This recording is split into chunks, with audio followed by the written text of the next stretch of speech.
그래서 좀 나누고 싶은 얘기는 많은데 짧아서 참 아쉽습니다. 그래서 이번에 37주년 되는 이 귀한 교회 오게 된 게 감사드리고, 또 이렇게 좋으신 분들 또 만나게 된 거 정말 감사드리고, 또 우리 금요일 또 토요일 또 저녁으로 섬겨주신 또 집사님 또 장로님 가정에 감사드립니다. 또 우리 찬양대 성가대 찬양이 너무 아름답네요. 제가 들어본 찬양 중에 최고 같아요. 거기다가 이 교회 어쿠스틱이 너무 좋아가지고요. LA는 다 이렇게 현대 건물이니까 뭐 이런 소리가 전혀 나오지 않습니다. 근데 마치 하늘에서 들리는 그런 천상의 소리 같았어요.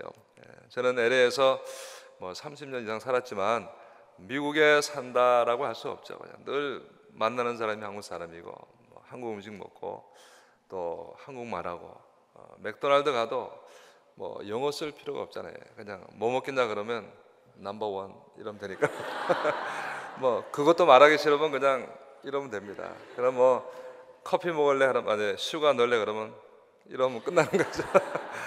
그 뭐 전혀 영어가 필요 없는 그런 곳에 사니까 뭐 영어 옛날에 배웠던 거 다 잊어버렸습니다. 그래서 워낙 또 한인 업체도 많고 그래서 정말 미국에 사는 것 같지 않는 이제 그런 곳에 오다가 오타와 오니까 저는 참 분위기가 좋네요. 저는 정말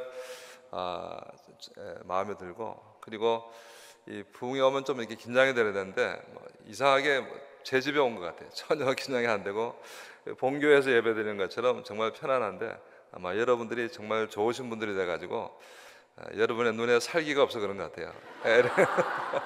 LA는 그렇거든요. 그런데 정말 푸근하게 정말 좋습니다. 그래서 한인타운에 살면서 그 한인타운이 성장해 가는 걸 보면서 정말 우리 그 한국 분들이 정말 대단하다 하는 걸 이제 보게 되죠. 90년대까지만 해도 이 권총 강도에 죽으시는 분들이 매주 한 명이었어요. 그러니까 뭐 엄청 많이 돌아가셨죠. 그리고 남편이 죽으면 아내가 또 들어가서 장사하면서 아이들 키우고, 그래서 지금 이제 한인타운을 일구었습니다. 그렇게 해서 이제 사업체를 키우고 또 만들었는데 92년에 4.19 폭동이 나면서 그 수많은 업체들이 전부 불탔어요. 그러니까 뭐 이분들은 그냥 평생 그렇게 생명 걸고 일구한 그런 가게들이 불타니까 그거 지키려고 그냥 총 들고 장총 들고 나가서 문 앞에 서기도 하고 지붕에 올라가서 총 들고, 뭐 전쟁도 뭐 그런 전쟁이 없었어요.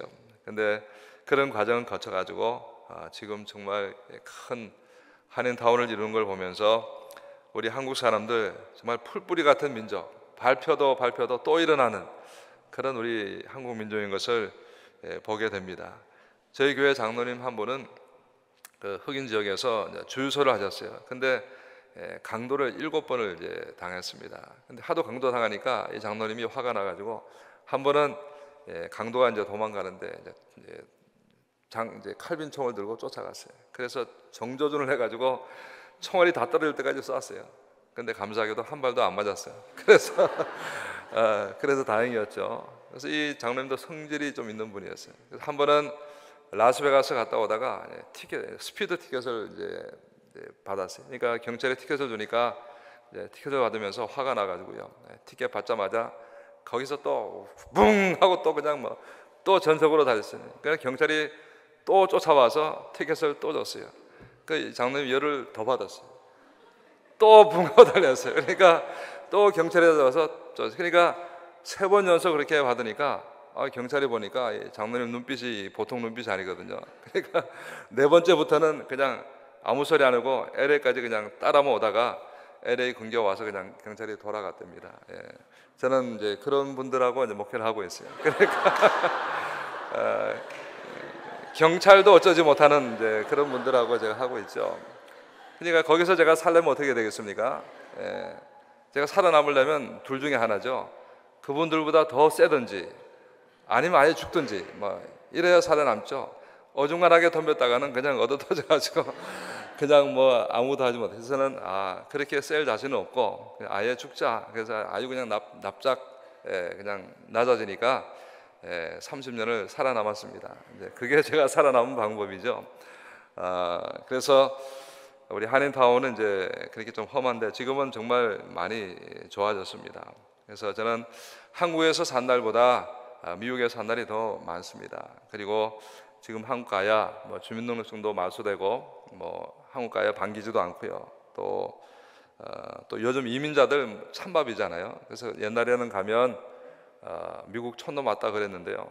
요즘은 미국 조선족 왔다고 그랬습니다. 그래서 뭐 여전히 반기지 않습니다.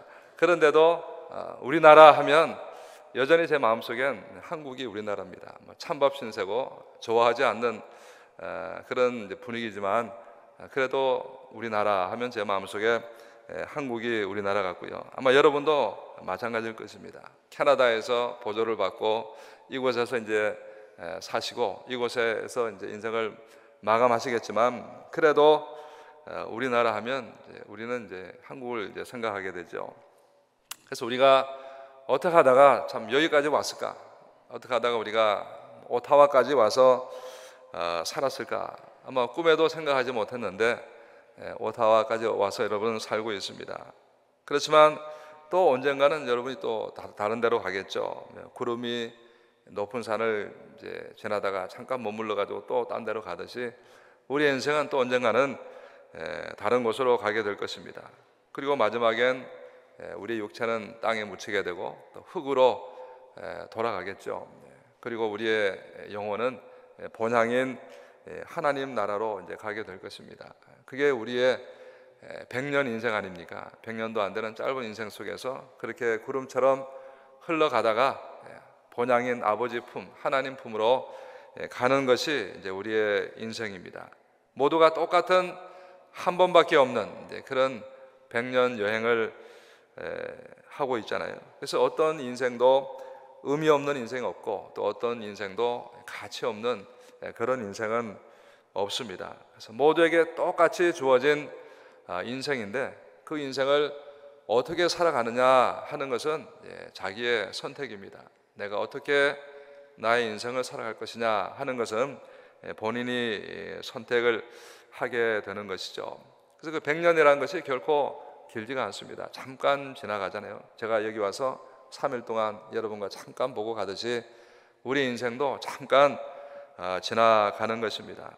그래서 지혜로운 사람은 이 짧은 인생을 그냥 소중하게 생각하고 감사하게 생각하고 즐겁게 인조하며 사는 사람이 이제 지혜로운 사람이고 불평하고 원망하고 사실 그런 여유도 없잖아요. 짧은 인생인데 뭐 이렇게 원망하고 불평하고 다투고 그렇게 살겠어요. 그래서 이왕이면 사랑하기도 짧은 시간인데 그냥 사랑하고 하나님을 사랑하고 살아가는 것이 참으로 복된 인생이겠죠. 제가 지난달에 중국을 이제 다녀오면서 한국을 잠깐 들렸어요. 근데 갔더니 요즘 한국은 뭐 등산도 그렇고 뭐 캠핑도 그렇고 엄청 산으로 많이 가는 것을 보았습니다. 그리고 전철도 타니까 전부 이제 뭐 등산모 있고 주일만 되면 다 그렇게 이제 산으로 가는 거죠. 그래서 산으로 찾아가는 사람들을 이제 어떤 분이 10가지 형태로 이렇게 구분해 놓은 걸 보았습니다. 그럴듯하게 했더라고요. 보니까 첫 번째는 겉멋파, 멋으로 산에 가는 분들이 있었어요. 그냥 산에 가면서도 온갖 멋을 다 버리고요. 그냥 패션쇼를 하듯이 그렇게 이제 산을 가는 그런 분들이 있고, 또 두 번째는 물질 만능파. 이분들은 산에 가면서도 모든 걸 돈으로 보는 거죠. 저 돌은 팔면 얼마 되겠다.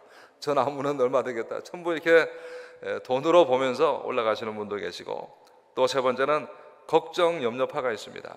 그냥 올라가면서 걱정하는 거죠. 가다가 비 오면 어떡하나, 또 뱀이 나오면 어떡하나, 넘어져 다치면 어떡하나, 올라가면서 내려갈 때까지 항상 걱정 염려하다가 올라갔다 내려오는 이제 그런 분이 있고요.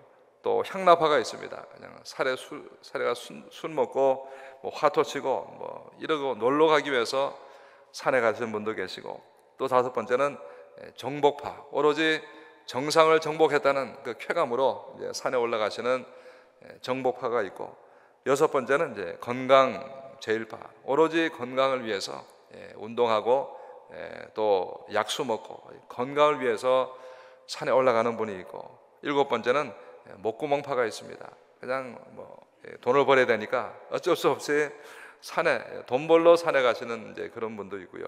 또 여덟 번째는 환경 보존파, 산을 보호하기 위해서 그냥 쓰레기 줍고 이러면서 환경을 보존하기 위해서 산에 가시는 분도 있고, 아홉 번째는 무당파가 있습니다.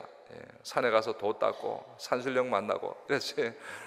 그런 분들이 계시고요. 이제 열 번째는 이제 애호파, 정말 산에 가서 즐기고 산을 사랑하는 나무 한 그루, 풀, 꽃 하나하나를 사랑하면서 즐기고 내려오시는 그런 분들이 있습니다.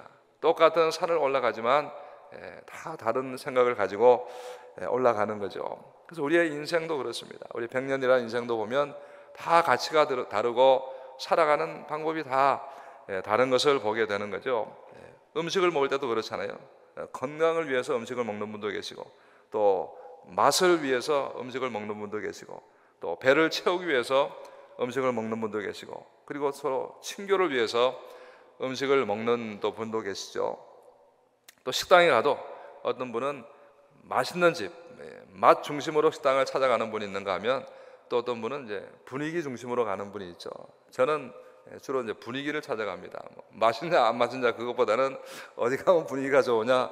저는 이제 주로 분위기파죠. 그래서 분위기를 이제 즐기는 사람인데, 같은 장소에 가더라도 뭐 다 이같이 다른 목적을 가지고 살아가는 것입니다. 그런데 우리가 산에 올라가면서 어떤 코스를 택하든지 간에 그건 자유잖아요. 성경이 우리에게 가르쳐 주는 것은 코스를 가르쳐 주는 것이 아니고, 성경은 우리가 가는 목적지를 가르쳐 주고, 그리고 어떤 방법을, 어떤 자세로 목적지에 가냐 이걸 가르쳐 주죠.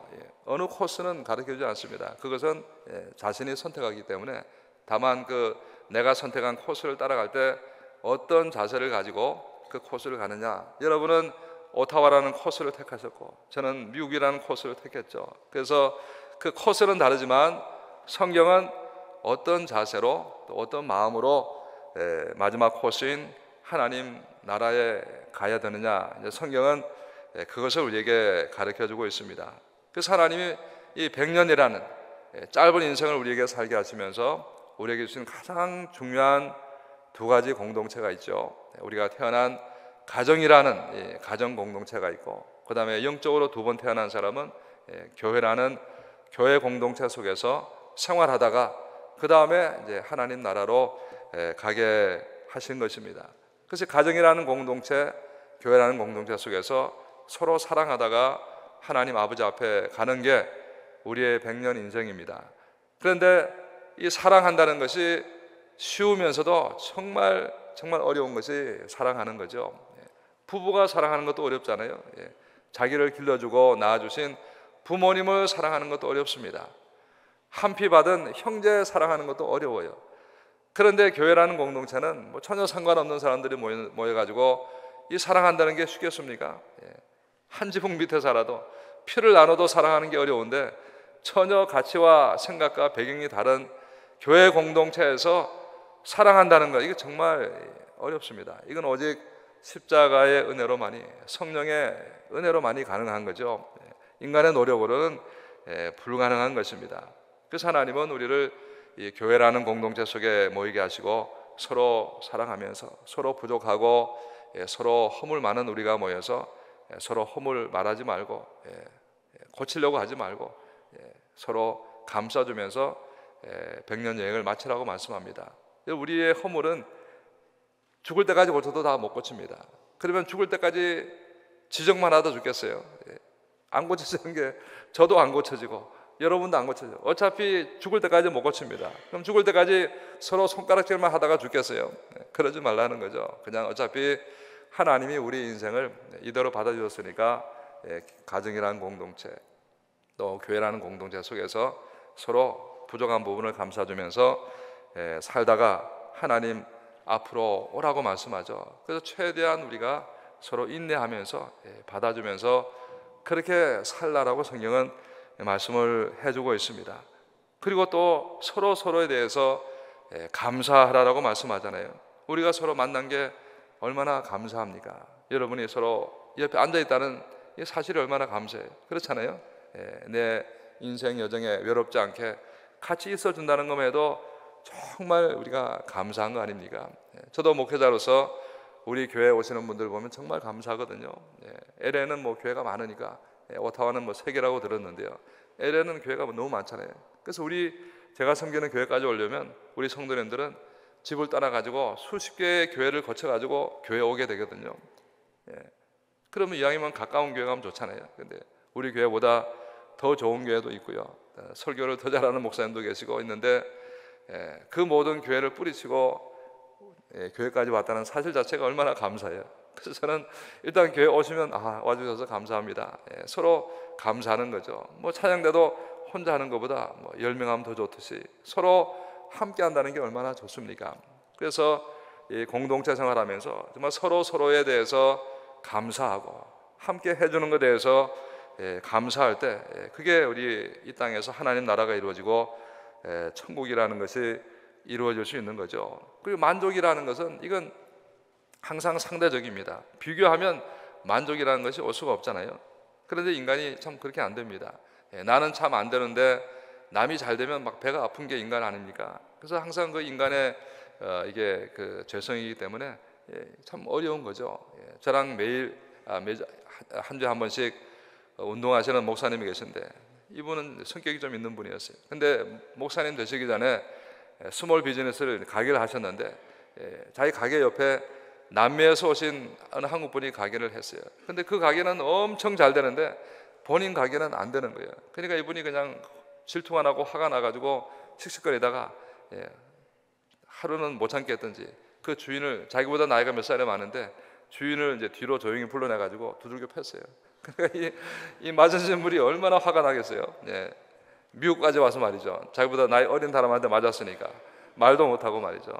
근데 이 목사님이 이제 은혜 받고 이제 목사 안수를 받아야 되는데 자꾸 자기가 때린 이제 그분이 생각이 나는 거예요. 그래서 그분 찾아가서 이제 사과하려고 하는데 뭐 얼마나 화가 났든지 찾아갔더니 뭐 얼굴도 안 쳐다보고 그냥 완전 문전박대하는 거죠.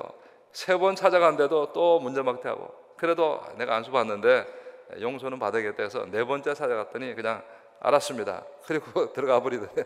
그렇게 해서라도 겨우 이제 그 화를 풀었다는 얘기였어요. 그만큼 남이 잘 되는 거 본다는 거 정말 어려운 일 아닙니까? 자꾸 비교가 되니까. 그래서 우리가 감사한다는 것 참 이게 쉬운 게 아닙니다. 그러나 우리가 한 교회에서 믿음의 형제 자매가 됐다는 것 생각하고, 또 우리보다 어려운 사람들 얼마나 많습니까?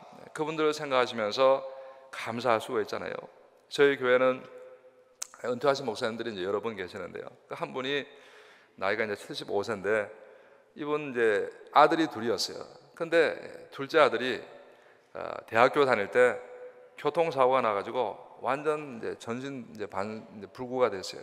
그냥 손만 겨우 움직이고 다른 데는 꼼짝도 못하죠. 20여 년을 그 아들 이제 뒷바라지 하면서 이 목사님이 오셨습니다. 근데 그 형이 있는데 또 형은 선천적인 이 심장 질환이 있어가지고 계속 아파오다가 작년에 이제 50도 안 돼서 그 아들도 이제 먼저 이제 세상을 떠났죠. 또 사모님 계신데 또 사모님도 지금 휠체어 타고 계시고, 그래서 이 목사님은 그 75세가 그 나이에 가장 그 평생 그 반신불구인 아들 케어하고 또 사모님 케어하고 그러고 계시죠. 저는 그 모습 보면서 감히 그 앞에 불평할 수 없는 거죠. 뭐 목회가 힘들다 말다, 감히 그 목사 앞에 가서 인생이 힘들다, 아니 뭐 목회가 힘들다 말을 할 수가 없잖아요. 그 모습 보고 어떻게 제가 말을 하겠습니까? 평생 20년을 애 보내라고 여행 한 번 못 가고요. 평생 그냥 집에만 갇혀 사시는 그분 앞에 제가 어떻게 불평을 하겠습니까? 또 저희 교회는 자폐아 가정들이 몇 가정이 있어요. 근데 그 자폐아를 기르는 부모들 보면 정말 힘들거든요. 그러니까 그 부모님들 볼 때 뭐 참 안타깝고요. 또 우리 어떤 가정은 20년째 커피숍을 하는 가정이 있어요. 이 커피숍 하니까 20년 내내 오픈하니까 20년 동안 여행이라고는 LA를 떠나본 적이 없는 거예요. 20년 동안 한 번도 놀아본 적이 없으니까 애만 기르면서 미국 와서 20년을 비즈니스만 하고 계신 거예요. 또 한 분은, 우리 한 가정은 부부가 이제 이발소 일을 하십니다. 근데 아침 7시부터 저녁 8시까지 그냥 월요일부터 토요일까지 일하죠. 그 가정도 어디 뭐 구경 한 번 못 가고 이제 있잖아요. 또 우리 한 가정은 아들이 이제 군대 갔는데 아프가니스탄에 참여했다가 폭탄 파편에 맞아가지고 온몸에 뼈가 부수져가지고 몇 년째 지금 이제 완전히 병원에 누워 있습니다. 그 어머니 보면 정말 안타깝잖아요. 그런 가정들 보면 제가 이렇게 교회를 떠나가지고 잠깐 나오는 것도 정말 미안한 거예요. 뭐 휴가 가는 것도 미안하고, 그런 가정들을 보면 참 이게 정말 힘들지 않습니까? 그래서 우리 주위에도 정말 어려운 분들 많습니다. 우리가 그분들을 보면 우리가 주일날 교회 나오는 것만 해도 정말 감사하고, 건강한 것만 해도 감사하고, 아이들이 그냥 공부 잘하지 못해도 그냥 정상적으로 학교 다녀주는 것만 해도 감사하고, 우리 같은 하나님의 자녀잖아요. 그분들이 특별히 뭐 죄를 지은 거 아닙니다. 우리가 그분들보다 특별히 더 뭐 잘난 것 없습니다. 그런데 그분들 보면 하나님, 내가 저분들보다 잘난 것도 없고 하나님 앞에 특별한 것도 없는데 이만큼 살아온 것만 해도 정말 감사하네요. 정말 저분들 보면 미안하고 죄송스럽습니다. 그래서 우리 주위에 어려운들 보면 산다는 자체가 정말 우리가 감사하지 않습니까? 그래서 우리는 이 가정이라는 공동체, 또 교회라는 공동체 속에서 서로에 대해서 감사하는 것이죠. 우리는 지체라고 했잖아요. 여러분, 교회를 섬기실 때 교회란 무엇인가? 성경은 교회를 가정에다 이야기하고 지체에다 이야기합니다. 세상은 그렇지 않잖아요. 세상은 대를 위해서 서로를 희생하죠. 이익을 남기기 위해서 조금 이익이 안 되는 건 가차고 잘라버리는 것이, 그게 이제 세상 시스템이고 세상 운영 방법입니다. 그러나 교회는 그렇지 않잖아요. 교회는 가정처럼, 가정에 자폐아가 있으면 온 식구들이 그 자폐아를 위해서 희생하듯이 교회는 그런 곳입니다. 교회는 세상에 프로핏을 남기는 그런 단체가 아닙니다. 그런 세상에서나 그러는 거죠. 어려운 사람 위해서 건강한 사람 전체가 희생하는 곳, 그것이 이제 가정이고 그것이 교회 공동체인 거죠. 그렇게 돼야 이 교회가 교회의 사명을 감당하는 것이고, 하나님이 원하시는 지체로서의 교회, 약한 자를 위해서 다수가 희생하는, 세상적으로 보면 얼마나 그 불합리하고 얼마나 그게 손해 보는 거예요. 그러나 그게 that is the church, 그게 교회라는 것이죠. 그게 교회는 가정이기 때문에, 그래서 여러분들이 교회를 섬기면서 너무나 합리적인 방법으로 그냥 좀 손해 보는 건 자르고 이러면 그건 세상이지, 그건 교회가 아닙니다. 그래서 교회라는 공동체가 정말 세상 앞에서 정말 더 존경받는, 누구나 교회 가고 싶어하는 그런 공동체가 되려면 교회는 가정이라는 거예요. 교회는 한 몸이라는 것. 몸이 불편하면 자르는 사람이 있습니까? 몸이 손에 고림이 난다고 해서 그냥 잘라버리고 이런 분이 있어요. 어떻게든지 고쳐가지고 건강을 해야 되잖아요. 그게 교회라고 하는 곳이죠. 그게 하나님이 지으신 교회 공동체고, 그리고 그것에 우리가 속해 있는 것이고, 또 하나님은 이런 교회라는 공동체를 통해서 하나님 나라를 확장하기를 원하십니다. 여러분, 씨앗의 사명은 뭡니까? 씨앗은 꽃 피우고 열매 맺는 것이 씨앗의 사명이잖아요. 우리의 사명도 그렇죠. 우리가 구원받았다는 것은 우리를 통해서 또 다른 생명을 낳는, 또 다른 영혼을 구원하는, 이것이 씨앗의 사명처럼 구원받은 우리들의 사명입니다. 내가 구원받았다면, 누군가가 나를 전도해서 내가 하나님의 자녀가 됐다면 나는 또 다른 사람을 전도해서 그 사람 또 씨앗을 뿌리고 꽃을 피우는, 이게 우리가 100년 여행을 살아가면서 이 땅에 남겨야 되는, 우리는 어차피 떠나야 되잖아요. 나이가 50이 넘으면요, 그런 말 하죠. 50이 넘으면 무덤의 소리를 들으라는 말씀처럼 50이 넘어가면 이제는 무덤의 소리를 듣기 시작해야 되고, 50이 넘으면 이제 내가 무엇을 남길 거라고 생각해야죠. 50까지는 열심히 그냥 많은 것을 붙잡으려고 하지만, 일단 50이 넘으면 반이 꺾어지면 그때부터는 내가 무엇을 남길까, 이걸 이제 고민하면서 살게 되잖아요. 우리는 이제 무엇을 남기겠습니까? 내가 누군가의 전도를 받아서 내 영혼이 구원받았으면 나도 또 다른 영혼을 남겨야죠. 그게 씨앗의 사명이고 저와 여러분의 사명이잖아요. 저도 여기 미국 올 때는 불신자로서 교회 근처도 안 갔지만 누군가가 저를 전도해가지고 그 전도에 이끌려서 교회를 갔어요. 근데 저를 처음 전도하신 분이요, 그분도 처음 교회 나와가지고 이제 막 신앙생활 시작하셨던 분인데, 그분도 아직 이제 술을 마시고 있을 때 저를 집에 초청하더니 저녁 식사를 대접하고 맥주를 내줘. 맥주 마시면서, 저는 이래봬도 맥주 마시면서 전도받은 사람이에요. 그래서 이분이 그 다음 주에 이제 그 다음 날 토요일 날 저녁에 이제 식사 대접받고 그 다음 날 이제 교회를 가는데 이제 교회 차에서 내리자마자 저는 담배를 탁 꺼내 물었거든요. 그랬더니 그분이 교회 나오시면 담배 피우면 안 된다고. 그래서 저는 그렇게 교회를 처음 나간 분이에요. 그래도 제가 이렇게 목사가 돼가지고 여러분을 만날 수 있지 않습니까? 그래서 한 영혼을 구원한다는 게 참 얼마나 소중한 겁니까? 그래서 여러분이 이 땅에 오셔서 또 100년 여행을 살아가시면서 우리가 해야 될 최고의 것은 씨앗을 뿌리고 열매 맺는 것이 우리의 사명입니다. 그래서 여러분들이 오타와 한인교회에서 하나님이 주신 날 동안에 열심히 사시다가 사랑하시다가 또 많은 열매 맺시다가 또 하나님 부르실 때 또 천국 가서 또 저와 여러분이 또 기쁨으로 만나고 또 하나님 앞에 영광 돌리는 그날이 또 올 수 있기를 바라겠습니다. 같이 한번 기도하겠습니다. 고마우신 우리 하나님, 은혜와 사랑을 감사합니다. 오늘도 같이 주님의 허락하신 날, 주의 날, 우리가 주님을 잊어버리지 않고 하나님 앞에 나와서 예배할 수 있도록 은혜 주신 하나님 아버지 감사합니다. 우리는 100년이라는 짧은 인생 살다 갑니다. 정말 사랑하기도 짧은 인생인데 우리가 서로 사랑하며 격려하고 위로하고 화목하고 아름다운 주의 역사를 이루면서 또 씨앗이 또 다른 씨앗을 낳듯이 우리도 또 다른 생명을 전하면서 구원하면서 하나님 앞에 갈 수 있도록 은혜 베풀어 주시고 주의 세워진 오타와 한인교회가 정말 이 지역사회에 큰 역할을 감당하며 아직도 하나님 앞에 나오지 못하는 수많은 우리의 영혼들이 있습니다. 그들을 인도하고 그들을 구원하는 사명 감당할 수 있도록 은혜를 베풀어 주시고 우리 오타와 한인교회 모든 식구들 가정에 축복을 더하여 주시고 하나님 부족함이 없게 도와주시고 자녀들에게도 놀라운 은혜와 축복하심이 넘쳐나게 하여 주시옵소서. 예수님의 이름으로 기도하옵나이다. 아멘.